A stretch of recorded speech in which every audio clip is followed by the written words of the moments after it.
if your opponent hasn't castled their king right in the center, that means you have an opportunity.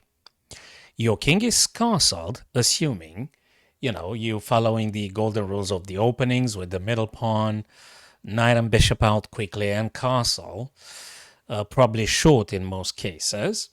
And if your opponent delayed it, there is an opportunity for you guys to either create problems in the center, attacking, or opening up the files leading to the king. We'll look at a few tutorials together. Okay, assuming you're having the white pieces here, your king is nice and safe right in the corner, the black king is not castled yet, right?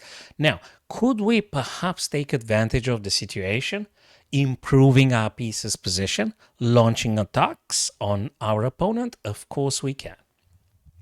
And you notice we do have a knight on c3, which has been played once. I get it. Ideally, we don't want to move twice the same piece in the opening because it's being seen as not necessary. But if you do have a situation similar to this one we're looking at now, you would recognize knight to d5 is a move that we say in chess. It is an attack with tempo, improving the knight's position, targeting the queen on e7, and the c7 pawn, which actually would be a fork if black doesn't defend against it. And your position simply is better here, because that's another stuff. You're also aiming to perhaps move on to f6 and check again. So you got quite a plethora of threats here, and simply black has to play this one very, very carefully. Another tutorial here, my friends. What could we possibly play? Because black still keeps the king uncastled. How do we punish them? So our king is nice and cool. Rook is on the e file. Always a very good, healthy move to sliding king the rook from the f to the e file after short castle. Now, could we perhaps threaten black here with something, opening up perhaps the e file for our rook? Of course, and you guys probably had found it, is this guy moving up one square and trying to open the e file, frustrating your opponent's castling and king safety intention. So also the e5 white pawn would be supported by the knight and by the rook, so you're not in danger to losing material. And you do something that we call taking initiative in chess.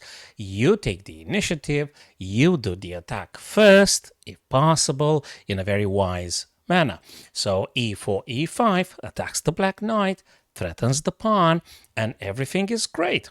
Of course, they either move the knight or they capture, and when they capture, you're actually going to take back with the knight, and you actually threaten a discovered check. And of course, you just take the queen back, rook a1 takes on d1, and you're doing absolutely very well here. Just look at the bishop aiming f7 together with the knight, and you could take on c6. So overall, white is simply better in this position.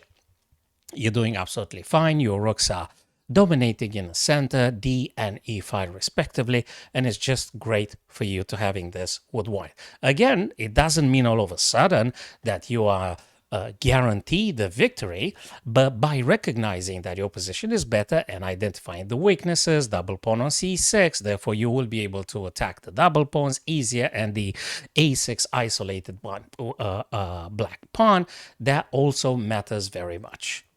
For the next exercise here, black had played something understandable to some extent. They trying to prevent you from playing maybe a pin with bishop on b5 pinning, or maybe a knight or something like that, or just simply they also try to expand on the queen side. Not a bad idea, but the problem being here, guys, that they haven't castled. What does that mean?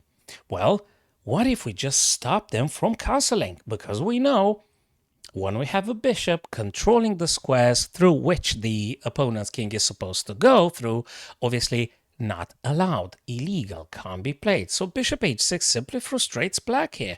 They can't castle. All right, so that's absolutely great. And even if they say playing something like bishop to f8, You don't need to take. You don't need to take. Why not improve the position with queen d2 supporting the bishop? If black bishop takes, queen takes, and then again, they can't castle.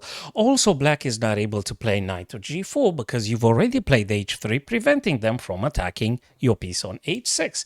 And when you play queen d2, you also connect the two rooks. Another chess principle is important. Move the queen up and connect your rooks. So you're simply abiding by those golden rules of the opening. Keep it nice and simple, yet highly effective, my friends. Great stuff. Again, there is a bishop, queen d2, they take, you take, still they need to facing the impossibility for castling. Let's have a look at another beautiful position now, and I'm pretty sure that you guys are increasing your understanding as you're watching these short videos, and I try to make it very, very clear every single time. Now, normally, most of the cases, pushing the f-pawn, it's not probably the wisest, but there are exceptions. Okay, either you play the King's Gambit or a bird opening and you've studied and you know what you're doing. Playing the f-pawn every now and then, it's actually the best stuff for you to play. Now, it is white's turn. They haven't castled the king, right? Black hasn't castled the king. What do? Well, you need to activate more of your pieces, diagonals or rooks, files, like in our position now. You've got the F column screaming to be open. So how do we open? Well, there is a pawn just blocking the rook. Well, we have to address that. So we're going to play now in this position an exceptional F pawn move up, F2 to F3. When they capture, you either take back with the bishop and threaten a discover check, which practically wins the queen, or you take straight with the rook hitting the queen, equally good. So after f3, they can't just ignore it. And of course, if they want to push the pawn down the board, thank you very much for the pawn. I think I'm just going to take it anyway. So f3 is a very beneficial move to play here, even if you push the f pawn. Normally, playing the f means that you might be vulnerable to some checks coming via the b6, g1, but in this position, the fact you open the f provides more than enough compensation for you to actually justify and play it, f3. The next exercise here. Black had played knight g8 to f6 because obviously they want to develop and they want to castle. Now, luckily for you, you've already castled. What does that mean? Well, you can frustrate your opponent and perhaps stop them from castling, therefore keeping the king in the center, who is just simply more attackable, more vulnerable, and that gives you options. So what do you play? How do you prevent black here from castling? And probably, guys, you found it already. Bishop a3. What does that mean? Simply, you can castle. They don't have a bishop dark square black bishop to oppose you. They've got a light square bishop, which is cool and nice, but they can't castle. That means they play less a rook. That matters. Your rooks will play eventually F, the other rook plays maybe C, maybe B, depends where the priority requires, and they play less a rook. That matters so much. Very, very, very much. Okay, this kind of ideas. Yeah, you might say, yeah, but what if they play queen to a5, right? You would say, yeah, but they attack me. Then what do I do? It's simple. You've got available either queen d3 or queen to f3, and you maintain the bishop here, frustrating black, stopping them, preventing the king from castling, and you've connected your two beautiful white rooks here. So there is always an antidote to what your opponent attempts to do as you start and build up your combinations. Look for these combinations. Queen a5, you need to have a backup plan. Practically, you need to have a backup plan even before you commit and play bishop a3. So you need to anticipate, after my move bishop c1 to bishop a3, what do I do if black plays queen a5? You always in chess need to strive to anticipate your opponent's best moves. Do not just play wishful chess or hopeful chess, we say it in chess.